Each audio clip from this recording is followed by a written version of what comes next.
Welcome to the Deep Dive by Global Heroes, your go-to for the real stories behind real heroes. Get more inspiring content in your inbox with our newsletter, and be sure to follow along on social media.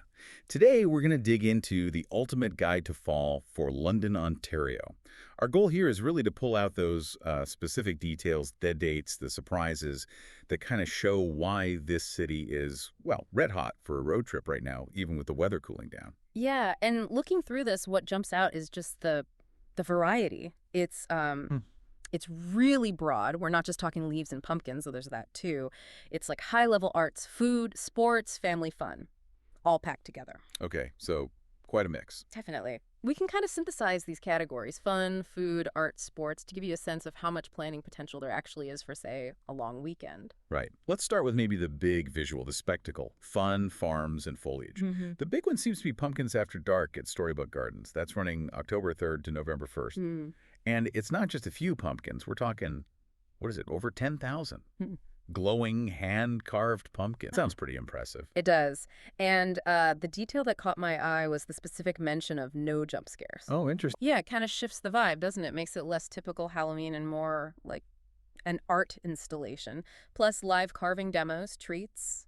It sounds genuinely fun for all ages. So it's spectacle, not spookiness. Exactly. And that ties nicely into the whole farm experience nearby, too, right? You've got places like Custerman's, Apple Land Station, Great Lakes Farms, Clovermead for your apple picking, corn mazes, all that classic fall stuff. Like the whole autumn package. And if you need a break from the activities, the crowds maybe, there's nature too. The sources mention some accessible spots for fall colors, like Sifton Bog, Fanshawe Conservation Area, Westminster Ponds.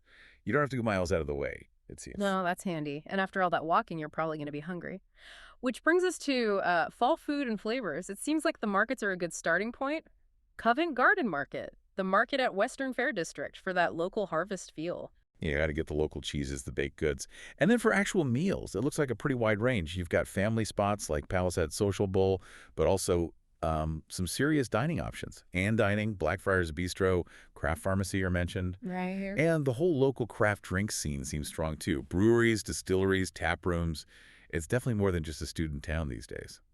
Well, and that maturity kind of plays into the cultural side too, I think, especially with London being Canada's UNESCO City of Music. Ah, yes, that designation. And they're putting it to work this fall with Venue by Venue. That's a festival, November 6th to 8th. Over 50 emerging artists playing across the city. Sounds really dynamic. Okay, so music's covered. Yeah. But it doesn't stop there, does it? Yeah. Culture fans seem pretty well catered for. There's the 10th Annual Forest City Film Festival, October 24th to November 2nd. That's what, over 60 screenings? A solid 10 days of film. A proper festival. Plus, the Grand Theater's kicking off its season with The Play That Goes Wrong, October 14th and November 1st. That show's been a hit everywhere. Yeah, it's a known quantity, a crowd pleaser. And then almost back-to-back, they've got the Sorry Comedy Fest, November 3rd to 8th. And they're bringing in some pretty big names. Tom Green, Dimitri Martin are listed as headliners. Wow, okay, so that's serious stand-up talent. Right. It shows London's definitely on the map for touring acts. So we've gone from pumpkins to film to comedy. Let's switch gears completely and wrap up with sports, or get in the game, as the guide calls it. Hockey season started, obviously. The London Knights at Canada Life Place, and they're, back-to-back OHL champs. That's right. So those games are going to have some buzz. High energy for sure. But there's another event that's maybe a bit more unexpected, especially for participation. London's hosting the 2025 Canadian Cross Country Championships.